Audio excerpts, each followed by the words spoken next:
we're talking about the Antichrist. Will the Jews be accepting a Muslim Antichrist? The second beast we're talking about, this is the false prophet. This machine, this AI machine thing, appears to have a breath. A mark on their right hand, why not the left hand? What if you don't have a right hand? But could it be possible that the Antichrist is alive somewhere today? It's a number of a man. His number is 666.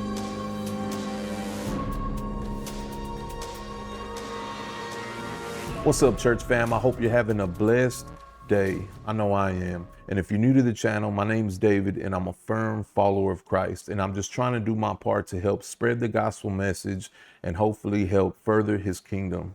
And if you haven't subscribed yet, I hope that you will. I'm a new channel and I hope you'll join me on this journey. Now let's get into it. For thousands of years, one of the most discussed topics in Christian theology has been eschatology, the study of end times.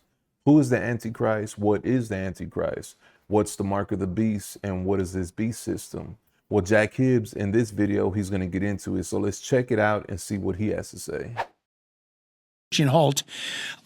We're talking about the Antichrist and people speculating and talking, as you caught in their first session, is Trump the Antichrist, all this stuff. In California here, a lot of people, I'm not kidding when I say this. In fact, people asked me this last night at a service. They said, isn't Gavin Newsom the Antichrist? And everybody started laughing. I mean, everybody started laughing, and for good reason. The Antichrist is going to be an incredibly brilliant political player. He's going to have policy. He's going to have plans.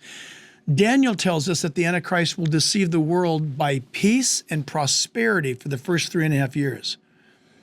So Gavin Newsom may have an impressive height. He's a tall guy. He's got awesome hair.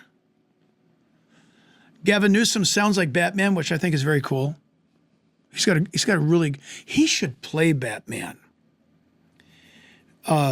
But then he'd have to stop playing King. I don't know how that would work out. But no, Gavin Newsom's not the Antichrist. The Antichrist is going to be dangerously persuasive, cunning. Again, the book of Daniel tells us that he's going to be a man of intrigue. He'll be able to solve. The word in Hebrew implies that he will be able to solve puzzles. Plus, Gavin Newsom, he's only liked by one side of the political spectrum, right? Only the leftists like Gavin Newsom. The Republicans and conservatives don't like him. So whoever this Antichrist figure is, he has to be somebody that he's going to fool both sides. So all sides, all types of lives will like him, right? And they'll be fooled by him. Like he said, he's going to be cunning. So it's not going to be just one-sided. It's going to be somebody that it says even Christians will be fooled, right? Even the elect. So it's not going to be Gavin Newsom. That is interesting because the New Testament Gospels in the Olivet Discourse, Jesus tells us that the world will be in a state of perplexity with no way out.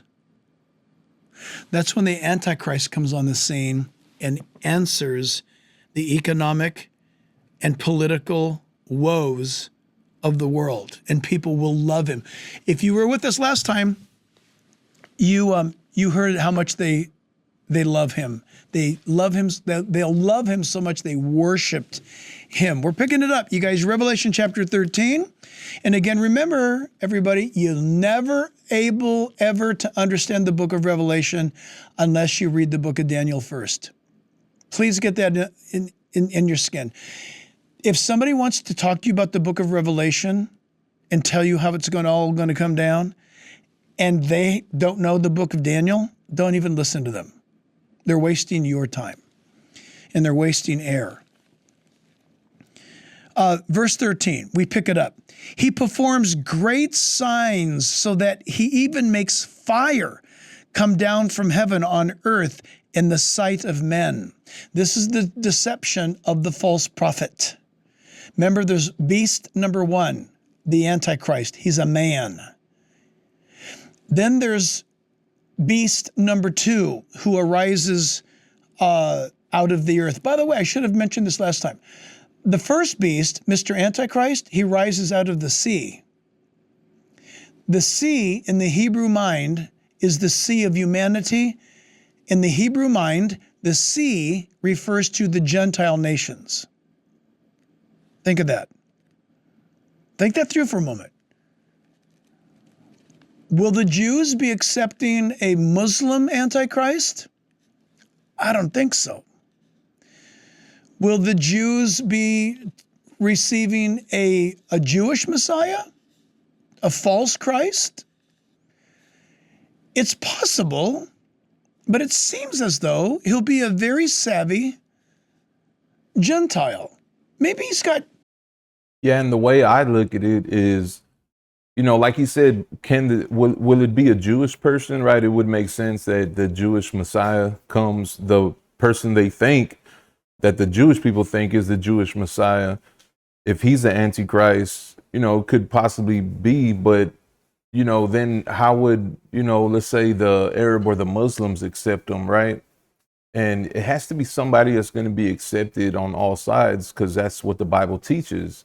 If the Antichrist was a Muslim, which a lot of people think, right? And I believe that Islam is a type of Antichrist for sure, right? Because the Bible says he who denies, Christ as Lord is an Antichrist, right? So they are a type of Antichrist. But as far as the Antichrist being a Muslim, would the Jews accept that? Maybe, right?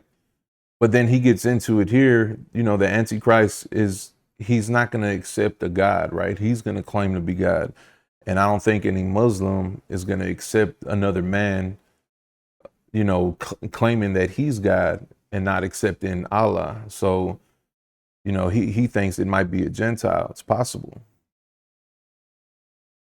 Maybe he's got Jewish blood in him. I don't know, but it's enough to know that he will not regard the God of his fathers.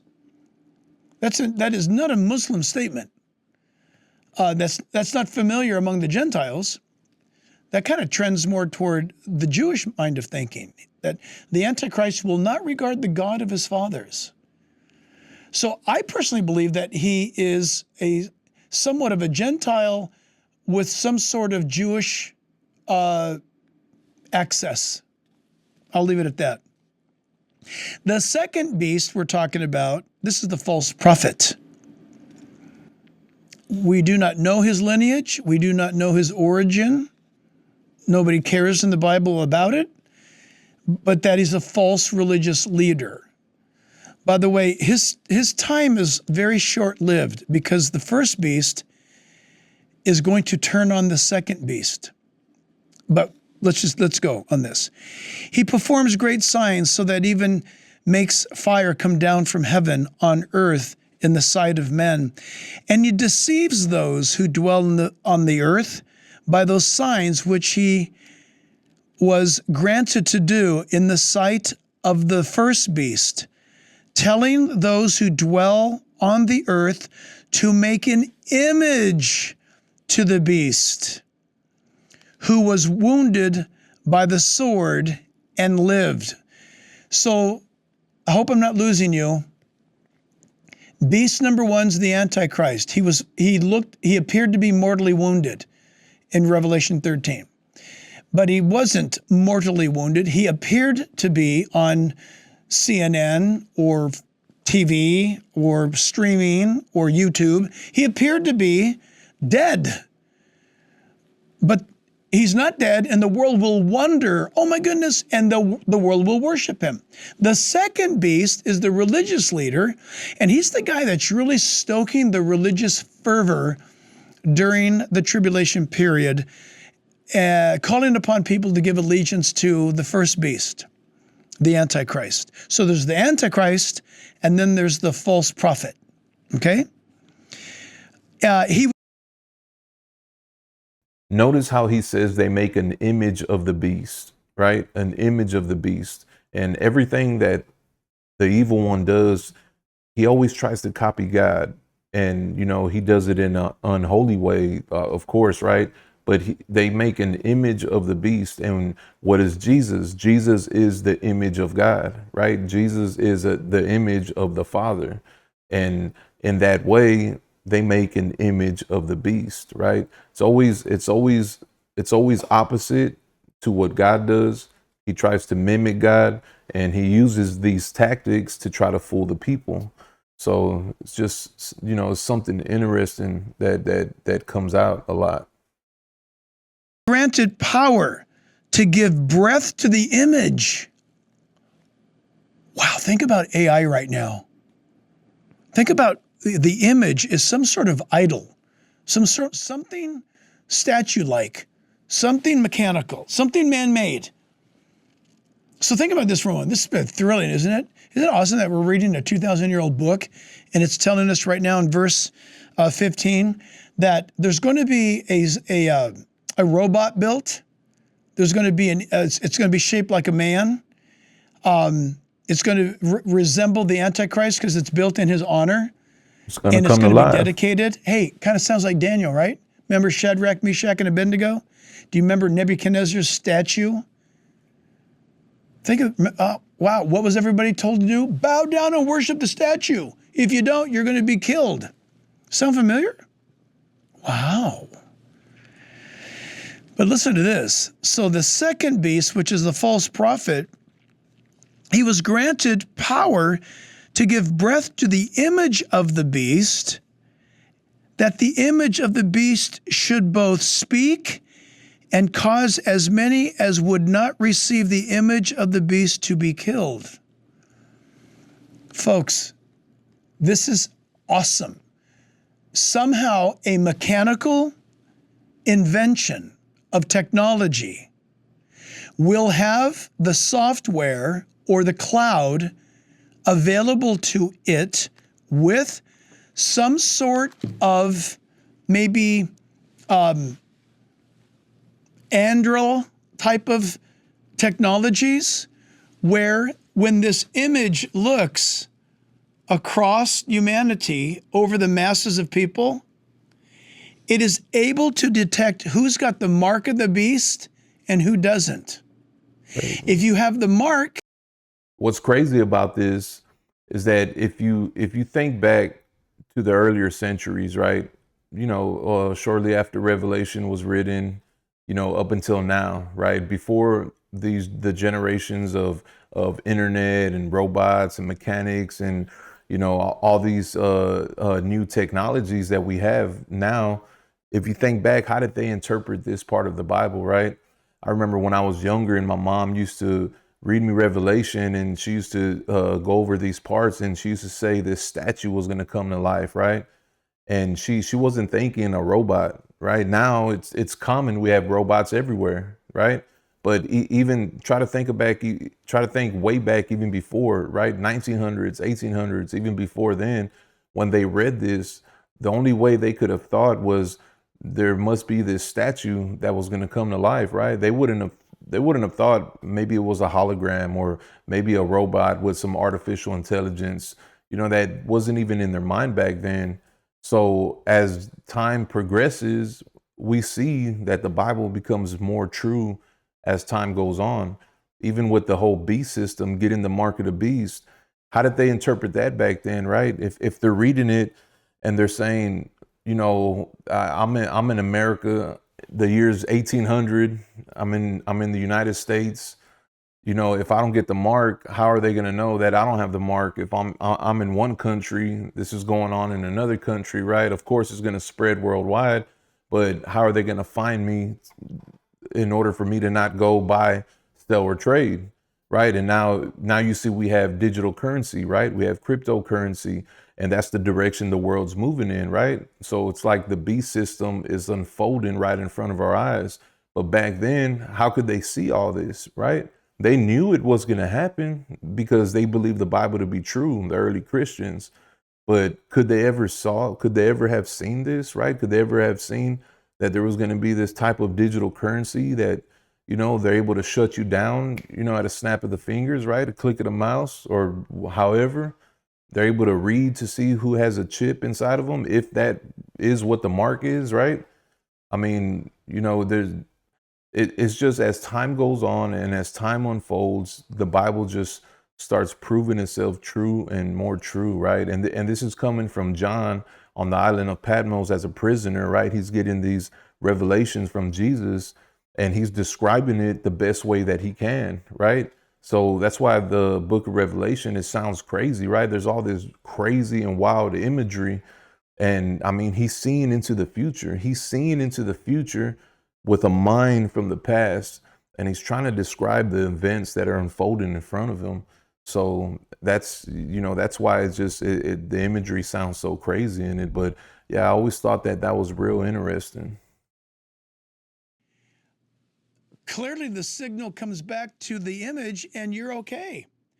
You say, Jack, that's ridiculous. Really? Have you been to China? Have you been to Japan?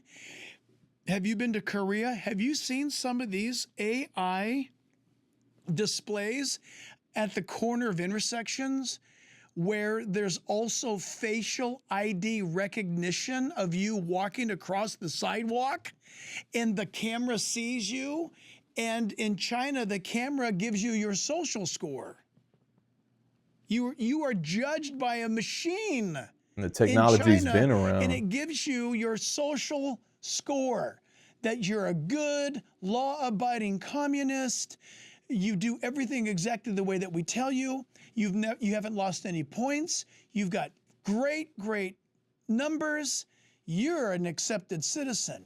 If you, though, break the rules, the facial recognition in China will call you out,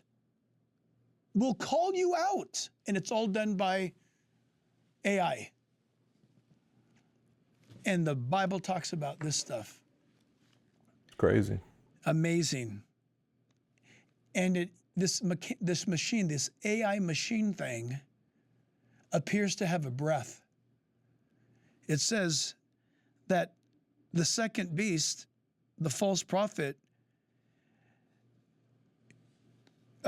appears to give it a breath so that it would both speak, it's going to talk, and it's going to act like it's alive. Let me ask you this: have you seen? That image, that robot? She came to the podium. She spoke at the UN or somewhere. Her name's Sophie or Sophia. Have you guys seen her? Go look up Sophia. I think it's Sophia. Sophia the robot girl, or whatever. She's old now. She's probably, is it Sophia? She's all wrinkly now because she's like old. 2016. You got to check that out. Where was it? In Hong Kong, she was revealed. Sophia. Can you imagine if Sophia with it? Wow, Sophia's way smarter than you. Can you imagine? I mean, this was 2016. I mean, 10 years ago. Can you imagine how much technology has advanced since then? So the stuff they have now is just crazy. Even like the robot that was with the first lady, with Melania Trump. I mean, she did a couple events where she had that robot next to her, and you just see it moving in that direction. It just goes to show you that the Bible is true, right? You know, people think that the Bible's trying to catch up to science, and people try to use the Bible and twist it in a way that makes sense to us. No, we find out that as time goes and science progresses, we find out that the Bible's been right the whole time, and we're really just catching up to the Bible. And I mean, this, it just shows you that's proof right there. We're gonna skip ahead a little bit. He goes on, and that no one may buy or sell except one who has the mark, so logo, icon, right? Or the name of the beast, or the name of the beast. What's his name? We don't know. We don't know what's he going to call himself. Wow. Or third option, the number of his name. Look, you just want to go for it. You want to be hardcore Antichrist follower. I want 666 on my forehead. I want to be proud. Now, is that going to be visible? Will it be a chip? Will it be some sort of what's known as subcutaneous inlay within the forehead, like a membrane? Or will it actually be Numbers. I don't know. We don't know. Here's wisdom. Let him who understands calculate the number of the beast. That's the Antichrist. Beast number 1. For it is the number of a man. It's a number of a man. So the number of man is 6. It's a number of a man. His number is 666. 3 sixes. 666. So New Beginnings, for example, is 888. The number of Christ is 7. 777. 666 is a man making himself out to be God. So where do you get that from? Well, the Antichrist is going to announce himself to be God in Matthew chapter 24, starting at around verse 14 and 15, and 2 Thessalonians chapter 2. Wow. So listen, we're going to need to wrap this up. We've got 5 minutes left. And it's pretty interesting, man. And it just goes to show you the same thing I'm saying. I mean, he's talking about the mark, right? Could it be a chip in your head? You know, people used to think it was a physical mark, a tattoo. Some people still think it's that. But we know now that it could be some type of chip or implant, you know, inside of your head or under the skin, like Jack Hibbs was saying. And we have technology that exists. We've been having technology that exists like that. I mean, we have the whole Neuralink that Elon Musk created, that he's already put inside of people, right? And then he's claiming that it's gonna make the blind see, right? It's gonna make people who were not able to do normal things like walk or see or maybe hear, that he's gonna almost heal them of that, right? Almost like a miracle healing, like the Bible talks about. You're going to see signs and wonders, right? But these signs and wonders are not going to come from God. It's not going to be from God. And I'm not saying Elon Musk is the Antichrist. I'm saying the technology of the Antichrist, it's already here. It's already here. It already exists. And the Bible described it years ago, thousands of years ago. The Bible described this exact time that we're living in today. All right, he's going to close it up right here, so let's check it out. This first beast, the Antichrist, he's going to speak pompous words. I love that word, pompous. That sounds stuck up, doesn't it? Conceited words. Go check out Daniel chapter 7, verses 21 to 25, because he's going to use pompous words to destroy and kill the believers during the tribulation period, not the church. And also look at Daniel chapter 7, verse 8, where he speaks pompous words. The Antichrist is going to arise out of a, listen, this is, I'm going to have to do this with my hands, but this is what the Bible says. The Bible says in the last days, based on Daniel's image of the statue, that the Roman Empire, that is the west and east legs of Daniel's great image of Nebuchadnezzar at the head, the Medo-Persian Empire, right? Remember that? The Grecian Empire that follows, and then the Roman Empire that was the eastern and western divisions of the Roman Empire. One part of the Western Roman Empire was based in Rome, and the eastern part of the Roman Empire was based in Constantinople. The Bible says that out of those two legs, there'll be 5 toes on the feet, each foot, 5 toes. And Daniel tells you that the 5 toes on each foot, 10 toes total, are partly of iron and partly of clay. Daniel chapter 2, beginning at verse 40. Partly iron, partly clay. And he says, because iron does not mix with clay, they will be partly strong and partly weak, but they will not adhere. And the Bible says that during the reign of those 10 kings, those 10 toes, there'll be a stone, a rock a mountain from heaven, not cut with human hands, coming from the heavens, and will strike the image of the image of Daniel's kingdoms that he shows Nebuchadnezzar, and it will strike the stone will strike the image in its feet, and the whole thing will come tumbling down.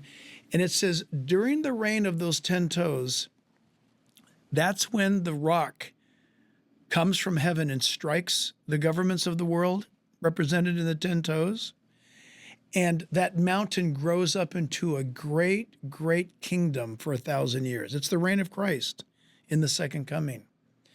What's amazing is that That's why you got to have the book of Daniel with the book of Revelation. You cannot study the book of Revelation and get the fullness of it without studying the book of Daniel. And they're both really prophetic books. And I mean, I've read both. I've only gotten a fraction of the ideas in both of them. I haven't, got the fullness understanding yet. It's just so much information. But when you're reading the book of Revelation, you run back to the book of Daniel, and they're just two books that go together. So if you're ever studying the book of Revelation, read the book of Daniel too. Study the prophecies, Daniel's prophecies, his visions, his dreams, and get into Revelation. They go hand in hand. the Bible says out of the 10 horns, 10 toes, 10 kings, 10 rulers, there's going to be 10 rulers in the future that run the globe.